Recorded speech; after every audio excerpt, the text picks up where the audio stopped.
If you've ever used ride-hailing in Lagos, you've probably sat in the back seat and judged the driver. Too slow, too quiet, too talkative. What you never consider is that the driver is listening, and sometimes he hears things you pray he never does.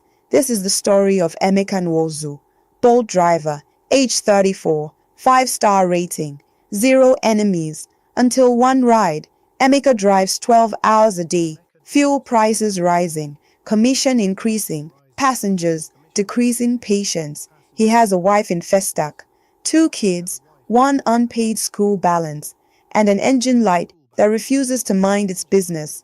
In Lagos, survival is a subscription plan, and Bolt is the monthly renewal. Then, at 9:47 p.m., he receives a premium ride request. Pickup, Victoria Island. Drop-off, Ikoyi, price surge active. He accepts, because hunger does not negotiate. 3 passengers enter. A well-dressed influencer, designer bag, expensive perfume. A man in a navy suit, quiet, calculating eyes. Another man carrying a small black suitcase. The suitcase was too small to be luggage and too heavy to be innocent. They speak in low voices at first, then the arguments begin. Tomorrow morning, no delays. The family must not call police. Transfer once we see proof. Silence. Emeka's grip tightens on the steering wheel. Kidnapping, negotiation, ransom. In Nigeria, when someone says, transfer after proof, it is rarely about business. Emeka lowers the radio volume, activates voice recorder quietly, because poverty teaches you one thing: evidence is insurance.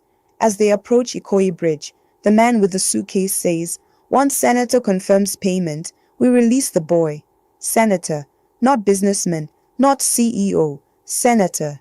Now this isn't just kidnapping, it's political. The influencer whispers, this must not leak. Emeka swallows, because when politics enters crime, casualties become normal. They exit, but one mistake. The suitcase man forgets his phone. On the back seat, screen unlocked and ringing, caller ID, Honorable Chief. The phone would not stop ringing. Unknown number, again, and again, and again. Emeka stared at it like it was a live grenade. In Lagos, when someone forgets their phone in your car, you return it. You don't scroll through it. You don't investigate it. You definitely don't unlock it, unless you're tired of living quietly. He picked it up. Face ID opened automatically, because the owner had looked at it seconds before stepping out. And now, Emeka was staring at something he could never unsee. Pictures, a teenage boy, hands tied, mouth covered, timestamp, yesterday, location tag, Aja outskirts, whispers, you are no longer a driver, you are now a witness, and witnesses in Nigeria expire quickly. The phone rings again. This time, Emeka answers, silence, then a calm male voice, you picked up something that is not yours. Not angry, not shouting, just controlled. The kind of voice that has never been told no. Return it. Drive back to the bridge. Click. Call ends. Emeka checks his rearview mirror. Headlights. Black SUV. Same one from earlier. They never left. In Lagos, paranoia is not mental illness. It's survival. The SUV flashes headlights. Emeka's pulse quickens. He makes a sudden left into a narrow Lekki back street. The SUV follows. Now it's clear. This is not a misunderstanding. This is retrieval. They want the phone, and possibly the only witness. You see, in Nigerian crime, there is no wrong place, wrong time. There is only you saw too much. The SUV accelerates. Rain intensifies. Street lights blur. One wrong turn, and this becomes the headline. Emeka's hands shake. He could stop, return the phone, apologize, delete the recording, live quietly, or he could finish what he accidentally started. He remembers his son, 7 years old, same age as the boy in the pictures. Sometimes courage is not bravery, it's comparison. He swerves into a crowded fuel station, bright lights, cameras everywhere, crowds, noise, visibility, safety. For now, inside the car. Hands steady now. He connects the forgotten phone to hotspot, opens email, attaches voice recording from ride, kidnapping photos, call logs, GPS history. He sends it to 3 journalists, 1 human rights NGO, 2 independent bloggers, and schedules a timed social media release. Caption drafted, "If anything happens to me, fear is powerful, but exposure is nuclear." Upload, send, silence. 2 men step out of the SUV, rain dripping from jackets. They approach slowly, calm, professional. One knocks on Emeka's window. He lowers it slightly. "Return the phone." Emeka looks them in the eyes. It has already been sent. A pause, a calculation. They look at each other. Phone rings again. The man answers, listens. His expression changes. The leak has started. Too late. Whispers. Timing is everything. 48 hours later, social media explodes. Trending hashtag. Audio leaks everywhere. Influencer identified.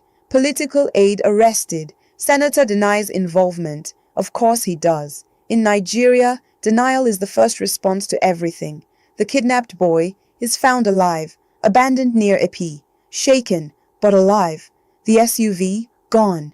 The men missing. The case under investigation, which usually means give it time. New car, different ride app, different neighborhood, same Lagos, same tension in the air. A new ride request pops up. Pick up, Victoria Island. He stares at it. Long pause, then taps. Accept. Sighs. In Lagos, you don't quit fear. You learn to drive through it. 3 months later, Emeka Nwosu becomes a quiet legend. Radio interviews, online blogs, human rights panels in Ikeja. They call him the driver who exposed power. He smiles modestly, speaks carefully. "I just did what anyone would do."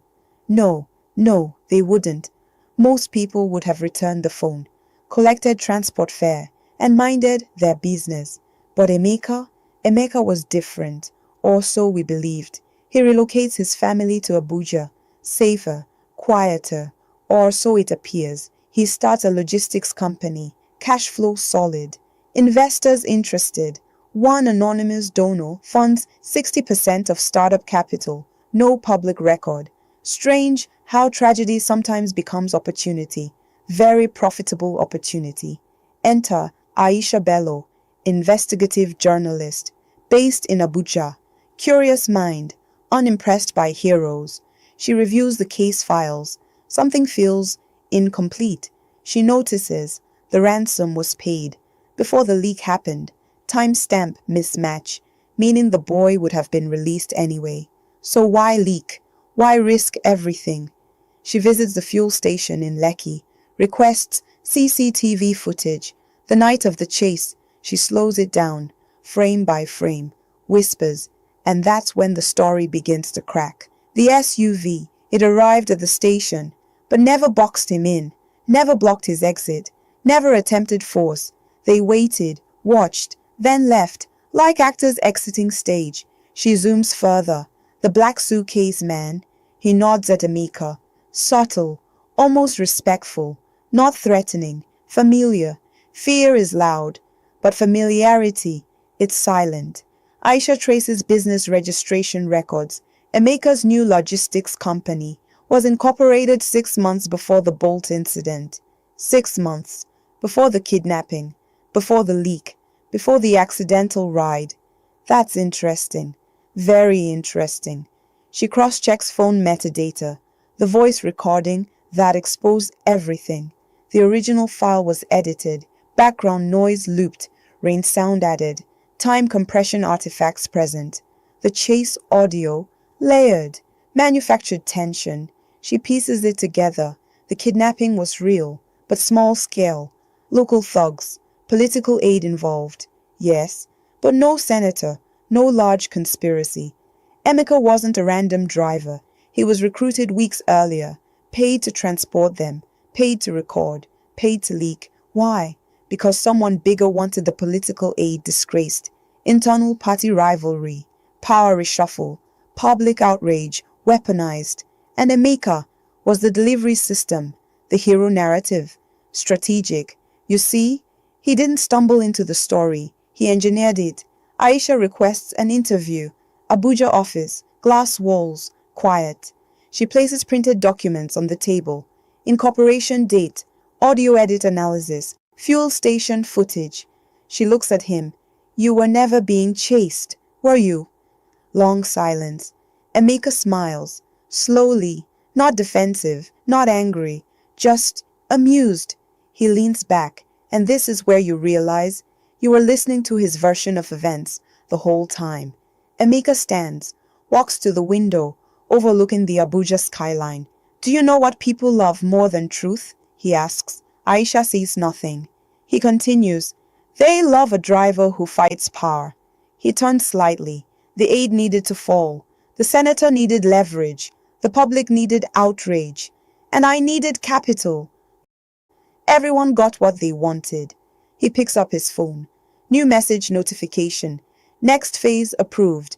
He deletes it before she sees. The boy was rescued. The aide imprisoned. The public satisfied. And Emeka? Promoted. Because sometimes the man driving the car is the one steering the story. You think I was lucky. Wrong place, wrong time, wrong passengers. That's the story you prefer. It helps you sleep. Whispers. Who told you it was an accident? You saw headlights. You heard fear in my voice. You watched a chase. I gave you tension. I gave you rain. I gave you a villain. And you gave me belief. People don't follow truth. They follow narrative. The aide needed to fall. The senator needed leverage. The public needed a hero. And I needed capital. So I drove. Not from danger, but toward opportunity. Nobody ever suspects the man behind the wheel. Sighs. In Lagos, the smartest person in the car is rarely in the back seat.